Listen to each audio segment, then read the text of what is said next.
Hi, my name's Elaine. I'm the CEO of Hyphen8. And the reason we chose this topic today is because we know that a lot of organisations are delaying their new technology launches due to lockdown. But I wanted to share the story of Comic Relief because they've actually had a really successful Salesforce implementation in the past few months.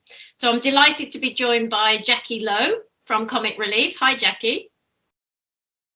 Hi, I'm Jacqui Lowe. I'm Systems Manager at Comic Relief, and I'm going to talk through our experience of using an Agile approach and launching new technology during lockdown, and share some advice based on things that we have learned over the last few months. So firstly, what are the three key elements that led to success? These were MVP, which stands for minimum viable product. And this has become a really popular term to describe the concept of keeping the solution relatively simple and not trying to do it all and seek perfection for day one. So we'll be coming more onto this.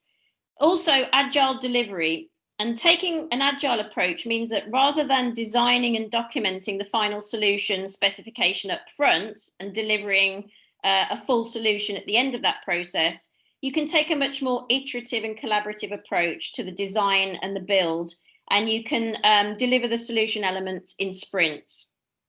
And finally, DIY, obviously do it yourself, which in this case means involving internal system administrators in the solution implementation and training from the start, rather than outsourcing it all to an external partner. So what we're going to do is explore each of these three in the context of the Comic Relief project. So firstly, MVP, or minimum viable product.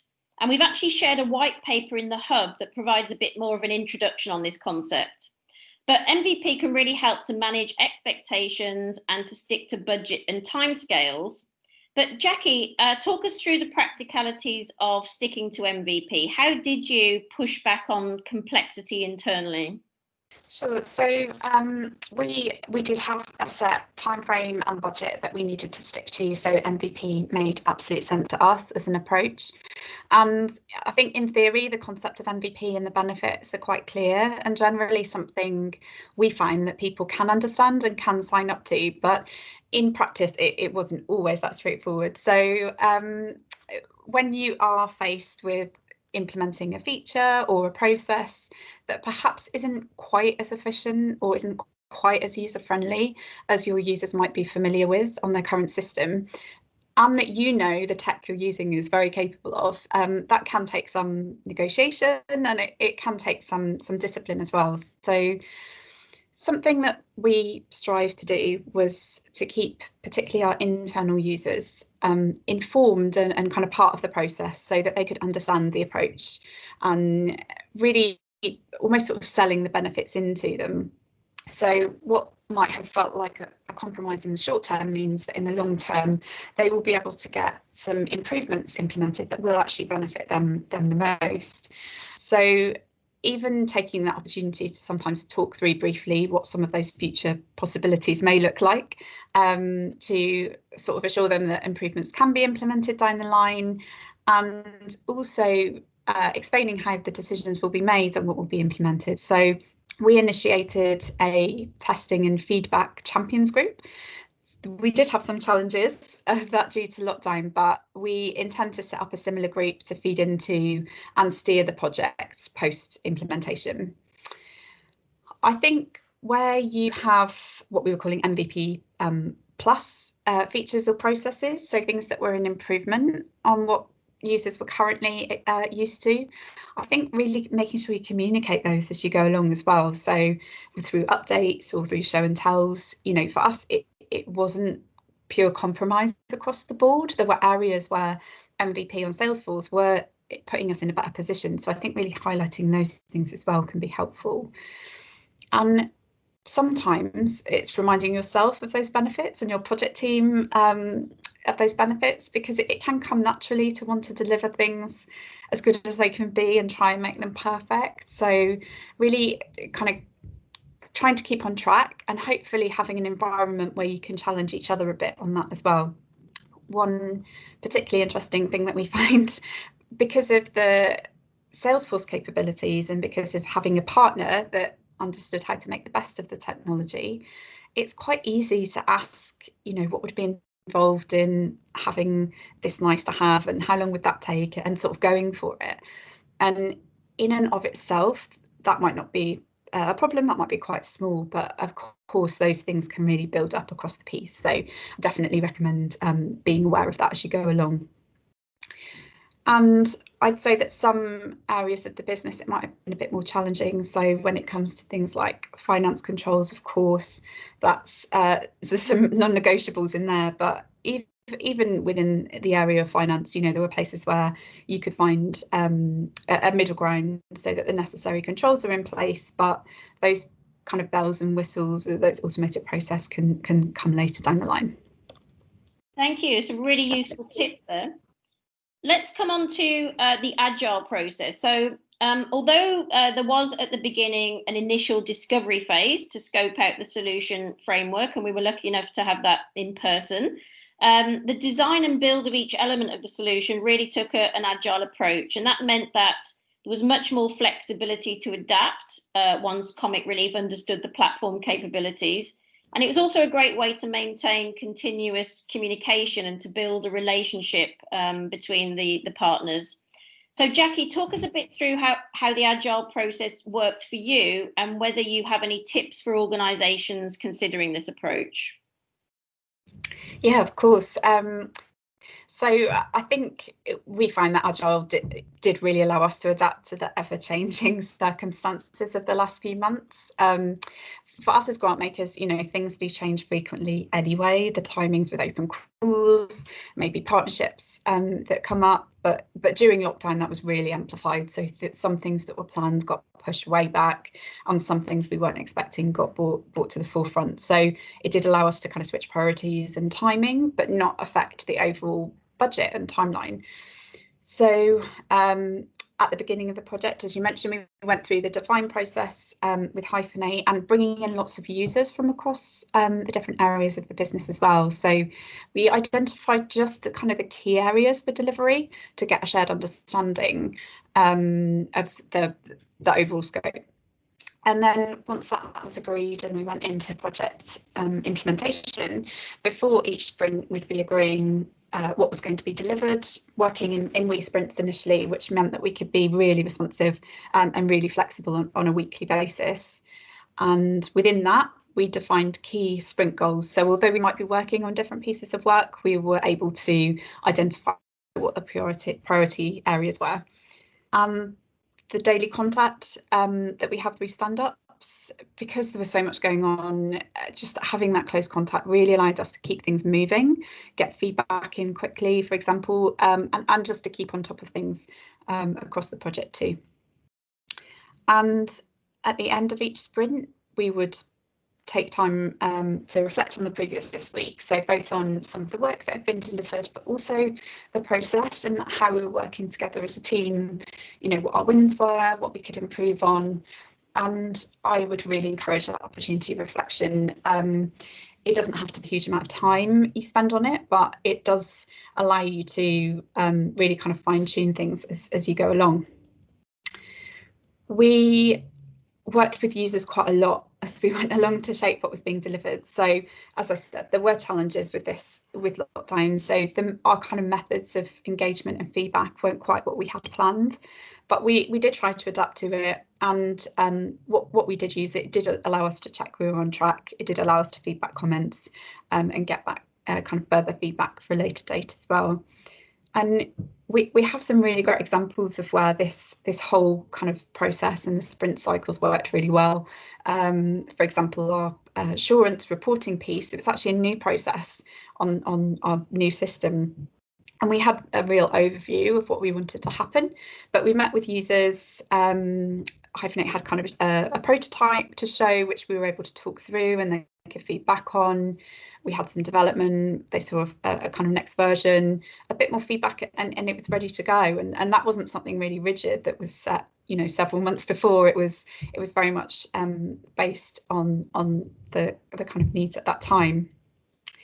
So this approach, as I mentioned, allowed us to adapt to kind of different timelines, and we did make a number of emergency funding grants, which obviously we hadn't anticipated related to COVID, and we hadn't intended to roll out the startup process when we did. We had procured an e-signature tool for our contract signing, CongaSign, but we hadn't anticipated using it at that point. But we were able to just kind of flip our priorities and focus on getting that piece of work in place and roll out as was required. So there were some challenges with it. I mean, we did have pieces of work that spanned multiple sprints. You know, we were quite a small project team, so our capacity to, you know, brief in, test, work with users, get feedback while still managing our existing systems and workloads, it was sometimes challenging. So it didn't always work really neatly.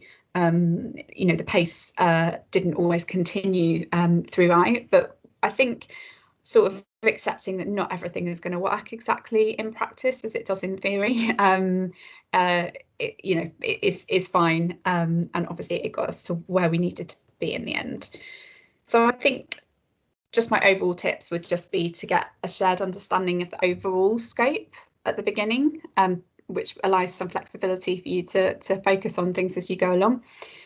Prioritize in sprints so that you can be really adaptable. Get users involved as part of the development as you go along. Keep close contact and communication with the project team, and do try and take those opportunities to reflect as you go along. Perfect. And I think it's worth pointing out that, you know, it's quite often that a hybrid approach would be taken where if Agile isn't exactly the right approach for your organisation, you can also adopt some elements of it to help that process. So the final part of the kind of three elements is DIY. And what we mean by this is that Comic Relief had system administrators from the start involved in the implementation and the training. And there are a number of benefits to this approach. It can keep costs down. It means there's knowledge sharing from the start. And it also means you can produce your own training documentation as you go along. But were there any challenges for you internally, Jacqui, to taking this approach? There were, yes. And I think, I mean, our plan was always to have in as much internal self-sufficiency as possible, looking forward to reduce our costs and have greater ownership, and also be more responsive to our users. But we've taken a number of different approaches as we've gone along. So we've had some specific sessions with Hyphen8 in terms of areas of administration and configuration on the system, or third-party tools we were using, which were really helpful. And we've done some self-guided learning as well. And also just sort of asking questions and being curious as you go along. So when things are talked about being implemented, just trying to understand, you know, what part of the system is that using, having, you know, maybe a quick demo on how something is done, just to sort of learn in bits as you go along. But I guess the biggest challenge for us was that sometimes we just did not have the capacity, even if we had all the will in the world, and even if we knew how to do something ourselves, inevitably it may take us a bit longer because we were new and we were learning, and sometimes we just didn't have that time. So we would have to ask Hyphen8 to kind of pick up some bits and pieces, which, you know, fortunately they were always able to do. So I think in some respects we might have tried a bit too much, a bit too early. I would kind of recommend trying to be a bit smart about the kind of ordering and the timing. So you don't need to dive into everything straight away and all the details. I think trying to understand a bit how the kind of bigger pieces of the system fit together and then focus in as you go along is a more helpful approach. But, you know, nonetheless, we've got to where we are now. We're out of implementation phase, and we're working with our partners on specific kind of guidance and advice and troubleshooting. But, you know, we're continuously taking on more and more ourselves as we go forward. Thanks, Jacqui. That's really useful advice. And just as a closing question, if you look back on this process, what would be your top advice to an organisation considering embarking on a new technology project right now? So I would say be realistic. about what can be achieved, so like particularly if you have obviously tight timescales and a tight budget. There was an element of our project that we were sort of borderline about whether we would include or not, and it was an example of something that was MVP plus, and we got it in, and we were able to get there, but it did cause some strain at some point. So I think just don't set yourself up for a fall with that, and there's always opportunities to get things in kind of later on. Similarly, I would suggest to be clear about what MVP looks like and try to stay fairly disciplined to that, you know, thinking about the benefits and the end goal, and the fact that development doesn't end once the initial implementation has ended. I would suggest to really, I mean, engaging users, I think is always of critical importance, but when you're talking about new technology projects, I think it could really be make or break. So we involved users right from the initial system review, through procurement process, through the design, through the development, and yeah, I guess being creative with lockdown, but I think user engagement's a really key one for me. I would say for us, phased delivery of the rollout was really helpful. Again, because of our restricted capacity, it meant that we were able to focus on specific areas of rollout at a time. So whether that was a pilot of our live grantees, whether it was grant startup, whether it was kind of decision meetings, and you can just deal with, obviously related to that, there's the planning and communication and rollout and training and dealing with any immediate issues. So it may not be an option for everyone because of time constraints, but even we had a fixed deadline for everything to be in place, and then just worked backwards and did a mixture of operations across 2 systems during the implementation phase. Lastly, I would say the selection of partners. If you are working with implementing partners, I think selecting partners that have that expertise and understanding of your sector, so that you're not having to spend, you know, precious time and energy explaining concepts and processes, and it also minimises the opportunity for misunderstanding. And I think, you know, hopefully you can really benefit from expertise on best practice from their experience of working with other organisations like yours. Obviously, choosing partners that know the technology that you're working with really well and how to get the best out of it. And also, I'd say partners that can support you with the project approach that you're taking. So if you are using an agile approach, one that very much can kind of work within that framework and support you on it. And I would say we've gained, you know, a huge amount of value out of our strong partner selection that has really supported us to achieve our overall goals in this project, despite the context of lockdown. Thank you, Jacqui. So I think in summary, yes, there were some ups and downs, but what you've shared are some really useful and practical tips about how it is possible to have a successful implementation given the right approach. So thank you for your time, Jacqui. No problem, it's a pleasure. Thank you. If you would like to ask any questions on today's session, then please use the book a call option via the Event Hub. Or if you need any information about our services around MVP, Agile coaching, and how to be self-sufficient, get in touch with us by either going to our website or emailing us at team@hyphen8.com.